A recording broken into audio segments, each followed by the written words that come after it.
en gracia a vosotros. Dios, mediante elección soberana, nos escogió y mediante el sacrificio de Cristo pagó el precio para volvernos a comprar. Y entonces le pertenecemos a Él. Y no puedo pensar en nada más maravilloso, ¿usted sí? Después, ser la posesión personal del Cristo viviente, la posesión personal de Dios. Escuche lo que dice Juan 10. De cierto os digo, el que no entra por la puerta al rebaño, sino que entra por otra manera o de otra manera, es ladrón. Pero el que entra por la puerta es el pastor de las ovejas. A él, el que abre la puerta, abre, y las ovejas oyen su voz, y él llama a sus propias ovejas por nombre y los guía. Son sus propias ovejas. Versículo 14, yo soy el buen pastor, y yo conozco mis ovejas, y ellas me conocen. Somos la posesión del Señor, somos suyos, le pertenecemos a Él. ¡Qué privilegio! ¡Qué privilegio tan glorioso! Y después hay un noveno. Pedro voltea el caleidoscopio una vez más para mostrarnos un rearreglo de las joyas de la salvación y presentarnos otro retrato. Unión con Cristo, acceso a Él, seguridad en el Señor, afecto hacia el Señor, elección por el Señor, dominio con el Señor, separación para el Señor y posesión por el Señor. Y aquí hay otro. Iluminación en nuestro Señor. Iluminación en nuestro Señor. El versículo 9 dice, sígalo, para que anunciéis las virtudes de aquel que os llamó de las tinieblas a su luz admirable. ¿Qué es tinieblas? Bueno, usted sabe eso, es el estado desastroso de pecado, es el estado desastroso de los no regenerados que están bajo las tinieblas del príncipe de la oscuridad, Satanás mismo. Las tinieblas hablan de dos cosas, ignorancia e inmoralidad. En otras palabras, hay una oscuridad, hay tinieblas intelectuales y hay tinieblas morales. Las tinieblas intelectuales significan que no pueden ver usted la verdad. Las tinieblas morales significan que usted no puede ver la justicia. Usted no sabe lo que está bien y usted no puede hacer lo que está bien. Tinieblas.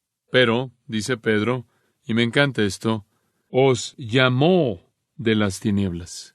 Es Él quien los ha llamado. ¿Puedo darle aquí una nota? Cada vez que usted ve la palabra llamó en las epístolas, siempre indica la iniciativa salvadora por parte de Dios. Es un término técnico para referirse a la elección de Dios en acción. Esto es, la elección de Dios implementada en acción. Nunca está en las epístolas como un llamado general a las masas a la salvación, sino que siempre es, como la teología lo expresa, un llamado eficaz que termina en salvación. Siempre.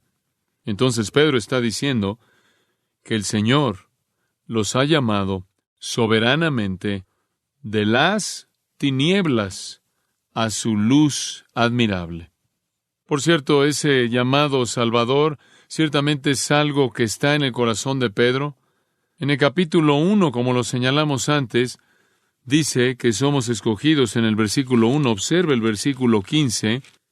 Sino como aquel que os llamó es santo. Y de nuevo el llamado a la salvación está aquí en mente. Versículo 21 del capítulo 2. Pues para esto fuisteis llamados. De nuevo, ese llamado eficaz a la salvación. Capítulo 3, versículo 9. No devolviendo mal por mal, ni maldición por maldición, sino por el contrario, bendiciendo, sabiendo que fuisteis llamados para que heredaseis bendición. Capítulo 5, versículo 10. Mas el Dios de toda gracia que nos llamó a su gloria eterna en Jesucristo, después que hayáis padecido un poco de tiempo, Él mismo os perfecciona, firme, fortalezca y establezca. Y cada vez que es usada significa un llamado eficaz a la salvación. Entonces Pedro está diciendo en el versículo 9 que Él los llamó, y en ese llamado Salvador, Él los llamó de las tinieblas a la luz, no solo luz, sino a su luz admirable. Muy parecido a Colosenses 1:13, al cual ya hemos hecho referencia, y usted sabe lo que dice, el cual nos ha librado de la potestad de las tinieblas y trasladado al reino de su amado Hijo. Y este es otro de nuestros privilegios, el haber sido llamado de las tinieblas a la luz. Ahora, ¿Qué significa que ahora estamos en la luz? Significa que tenemos entendimiento intelectual y que tenemos identidad moral. No solo sabemos lo que está bien, sino que podemos hacer lo que está bien. Hay tanto verdad como justicia, conocimiento y obediencia, ya que ambos son parte de la luz conforme ambos estuvieron ausentes en las tinieblas. Hemos sido rescatados de no saber lo que Dios quiere y no poder hacerlo. Y esta transición, creo yo, a veces es fácil que lo olvidemos. Creo que entre más tiempo pasa, entre más tiempo somos cristianos, menos pensamos en cómo era nuestra vida antes de que conociéramos a Cristo. Pero la transición es asombrosa. Permítame decirle por qué es asombrosa. Siga este pensamiento. Es asombrosa no solo porque el incrédulo está en la oscuridad, sino porque la oscuridad está en el incrédulo. Lo permea. Usted no solo está en la oscuridad, sino que usted es hijo de oscuridad. Usted estaba caminando en tinieblas. Usted no solo estaba caminando en tinieblas, sino que usted amaba las tinieblas. No solo usted era hijo de las tinieblas en las tinieblas, y las tinieblas en usted y amaba las tinieblas, porque los hombres aman las tinieblas porque sus obras son malas, quieren esconderse en las tinieblas de su pecado. No solo es eso verdad, sino que usted ni siquiera sabe que hay luz. Esa es la razón por la que usted puede ser un ateo por todos los años de su vida y no pensar en la luz, porque las tinieblas no comprenden la luz. Y entonces la profundidad de las tinieblas es inmensa.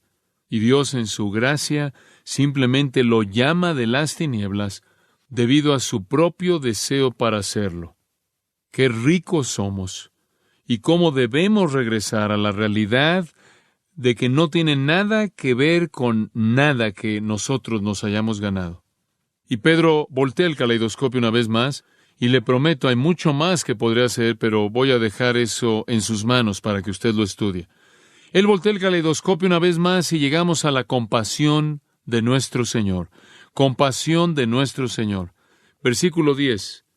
Me encanta esto.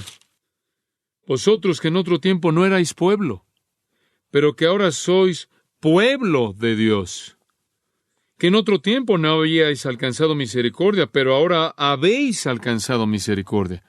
Dice usted, ¿de dónde obtuvo Pedro esto? Él citó del profeta Oseas. Pedro realmente nos está mostrando su conocimiento del Antiguo Testamento. Oseas 1:6. Concibió ella, esta es la esposa de Oseas otra vez, y dio a luz una hija, y le dijo Dios, ponle por nombre Lo-Ruama, porque no me compadeceré más de la casa de Israel, sino que los quitaré del todo. Mas de la casa de Judá tendré misericordia, y los salvaré por Jehová su Dios, y no los salvaré con arco, ni con espada, ni con batalla, ni con caballos, ni jinetes. Después de haber destetado a Lo-Ruama, concibió y dio a luz un hijo, y dijo Dios, ponle por nombre Lo-Ami, porque vosotros no sois mi pueblo, ni yo seré vuestro Dios. Con todo, será el número de los hijos de Israel como la arena del mar, que no se puede medir ni contar. Y en el lugar en donde les fue dicho, vosotros no sois pueblo mío, les será dicho, sois hijos del Dios viviente. Él se remonta y captura esos pensamientos de Oseas capítulo 1, en donde Dios dice, ustedes no son un pueblo, pero serán un pueblo. Habrá un momento en el que no recibirán misericordia, pero después habrá un tiempo en el que recibirán misericordia. Pero después, cuando es traído al Nuevo Testamento, aquello que fue dicho de Israel de la antigüedad, aquí es aplicado a los gentiles. Usted puede comparar Romanos capítulo 9, simplemente de manera breve, versículo 15, porque Él le dice a Moisés, tendré misericordia del que tenga misericordia y me compadeceré del que me compadezca. Versículo 23 al 26, lo mismo. Él dice en Oseas, llamaré a aquellos que no eran mi pueblo, a la que no era mi amada, amada, y será que en el lugar en donde se les dijo no son mi pueblo, serán llamados hijos del Dios viviente. Y eso sale de Oseas capítulo 2, el cual no tomé el tiempo de leer, versículo 23. Entonces Pedro se remonta hasta Oseas y captura ese mismo texto, el cual Pablo usa en Romanos 9.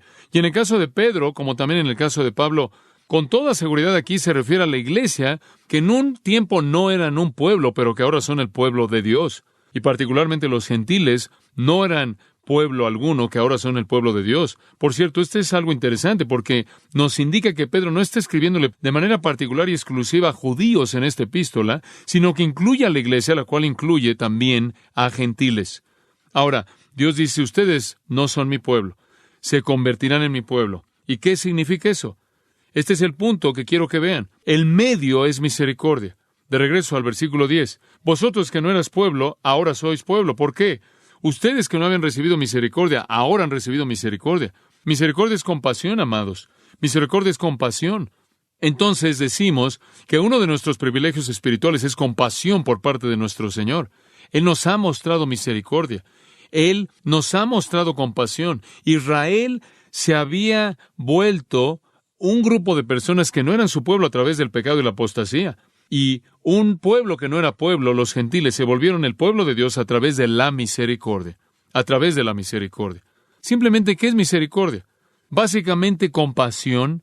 El Antiguo Testamento podría sustituir la palabra misericordias a partir de esa palabra hebrea tan conocida, Gesed. Es Dios reteniendo de nosotros el castigo justo de nuestro pecado. Esa es la idea. Es Dios conteniendo de nosotros el castigo justo de nuestro pecado. Ahora hay dos tipos de misericordia. Podríamos llamar a una misericordia general. ¿Qué quieres decir con eso? Bueno, es vista en la creación. Es visto en la providencia de Dios al rango más amplio de seres humanos y nos muestra su compasión paciente, su compasión tolerante hacia pecadores, porque como usted sabe, Dios tiene todo derecho simplemente de quemar a los pecadores, simplemente de consumirlos de manera inmediata, aquellos que no lo conocen, aquellos que lo rechazan, aquellos que lo odian. Pero escuche lo que dice en Lamentaciones 3:22, las misericordias de Jehová nunca cesan, porque sus compasiones nunca fallan. Realmente no está identificando a ningún grupo en particular de personas, simplemente Él es compasivo. En los Salmos, creo que es el Salmo 145, ahí al final, versículo 9, Jehová es bueno para con todos y sus misericordias están sobre todas sus obras. Simplemente hay una misericordia general que significa que la gente no es consumida, no es quemada. Lo que significa es que Él alivia el desastre actual potencial completo del pecado. Y quizás esa es la mejor manera de decirlo. Dios en su misericordia elimina el potencial completo terrenal de desastre del pecado. Esa es misericordia general, la cual Él expresa a todo el mundo. Isaías 27:11 dice, cuando sus miembros estén secos, son quitados. Las mujeres vienen y hacen un fuego con ellos, porque no son un pueblo de discernimiento. Y Él está hablando aquí de personas que no tienen discernimiento. Sin embargo, dice, no son un pueblo de discernimiento, por lo tanto, su Hacedor no tendrá compasión de ellos y su Creador no mostrará gracia hacia ellos. Y lo que Isaías está diciendo ahí es que viene un tiempo cuando la misericordia de Dios se acaba y la compasión de Dios termina y el potencial completo del pecado es sentido. Pero aquí estamos hablando no de la misericordia general, sino llamémosla misericordia especial. Esa es la misericordia hacia los elegidos. Esa es una misericordia única. Ahora escuche con mucha atención a lo que digo. Es inmerecidamente por igual, ya que todos somos pecadores igual que el resto. Escuche esto. Para algunas personas Dios es misericordioso en términos generales en esta vida al aliviar el potencial completo actual de desastre del pecado. Para otras personas, Él alivia para siempre el desastre potencial del pecado. Esos son los elegidos, que no reciben únicamente la misericordia general en esta vida, sino la misericordia especial en la vida venidera. Él derrama compasión en las víctimas del pecado al perdonar su pecado. En el caso de los no regenerados, Él simplemente contiene el juicio hasta el futuro. En el caso de los elegidos, Él perdona el pecado y elimina el juicio. Dice usted, ¿por qué? ¿Porque Él quiso? ¿Por qué quiso? ¿Porque Él es un Dios de amor? ¿Por qué nos escogió? No sé. Pero ¿quién es un Dios perdonador como tú, dice Miqueas, y quién es tan misericordioso? Dice usted, ¿por qué nos escogió Dios? Romanos 9:15. ¿Tendré misericordia del que yo tenga misericordia? Eso es todo lo que dice. Y dice usted, pero, y Él dice, ¿acaso le va a decir el vaso de barro al alfarero, ¿por qué hiciste eso? Escuche lo que digo. No es la condición miserable del pecador lo que hace que Dios muestre misericordia. ¿Oyó eso?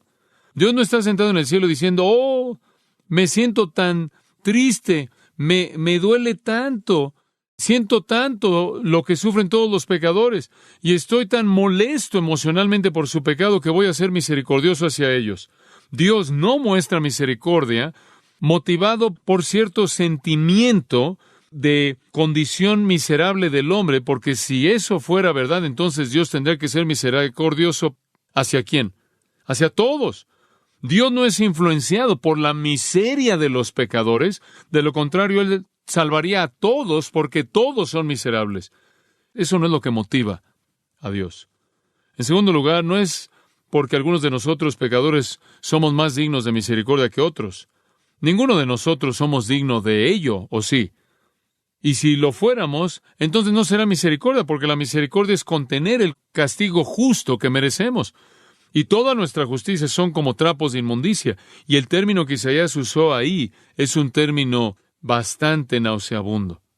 Además, Dios no es misericordioso hacia algunos de nosotros, porque Cristo hizo posible que Él fuera misericordioso. Usted oye a gente decir, ahora que Cristo ha muerto es posible que Dios sea misericordioso, y Él quiere derramar esa misericordia por lo que Cristo ha hecho. Si eso fuera verdad, debido a que Cristo murió por todos y la misericordia estará disponible para todos, entonces Dios salvaría a todos. No es la condición miserable del pecador lo que motiva a Dios a mostrar misericordia. No es que algunos pecadores son más dignos de misericordia que otros. No es simplemente que debido a la obra de Cristo Dios puede ser misericordiosa. Ninguna de esas ideas tiene sentido. Dice usted, bueno, ¿por qué Dios escogió ser misericordioso? Porque Él escogió ser misericordioso. Eso es todo lo que sé. Hemos sido escogidos por su amor soberano no influenciado antes de que el mundo comenzara. A. W. Pink escribió, la misericordia emana únicamente del placer imperial de Dios. ¿Acaso eso causa cortocircuito en su mente? No debería, pero debería incrementar su sentido de estar consciente de que es una persona privilegiada. ¿Somos bendecidos? ¿Somos bendecidos? Somos bastante bendecidos. Podemos decir con el salmista en el Salmo 57:10, tus misericordias son grandes hasta los cielos. ¿Podemos decir, grande es su misericordia para con los que le temen? Ciertamente podemos. ¿Es misericordia lo que nos salva? ¿Es misericordia lo que nos concede una herencia eterna? Esa es la razón por la que 2 Corintios 1:3 llama a Dios el Padre de misericordias.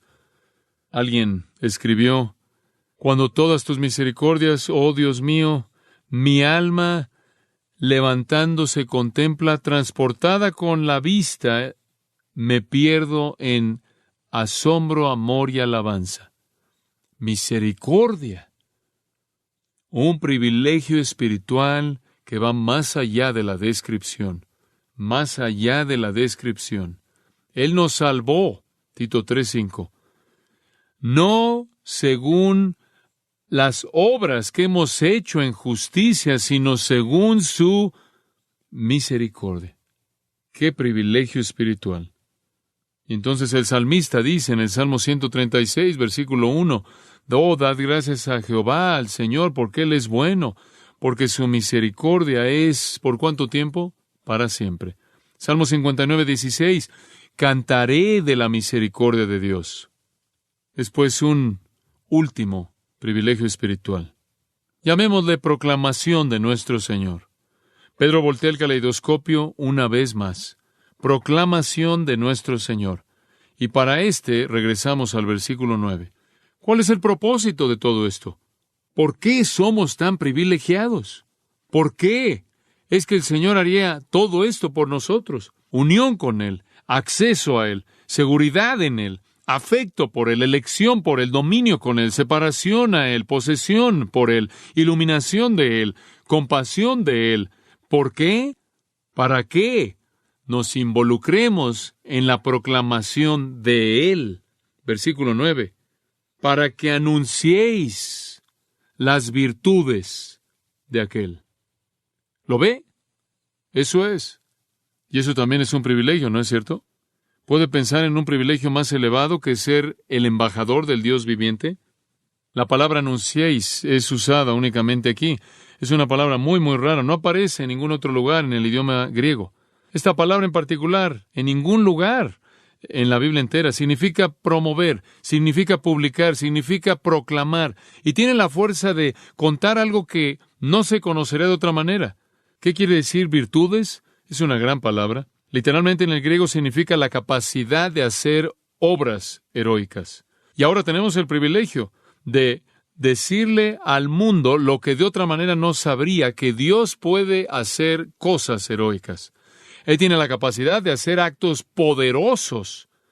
No es tanto refiriéndose a excelencias, no está refiriéndose tanto a atributos, no está refiriéndose tanto a cualidades intrínsecas, como se refiere más a obras poderosas, obras heroicas. ¡Oh, qué privilegiados somos! ¿No es cierto? Somos embajadores de uno que nos ha dado este privilegio. Y entonces, en lugar de bajar la cabeza cuando tiene la oportunidad de hablar de aquel a quien usted representa, más vale que usted levante la cabeza y diga, tengo el privilegio de ser un proclamador de las obras poderosas heroicas del Dios viviente, quien me ha llamado al servicio. ¡Qué tremendo privilegio! ¡Qué privilegio tan tremendo! Somos embajadores de Cristo, 2 Corintios 5. Se nos ha dado el Espíritu Santo y ahora somos testigos de Él. ¡Qué privilegio espiritual! Bueno, ¿qué imagen hemos visto en cada una de estas 11 cosas?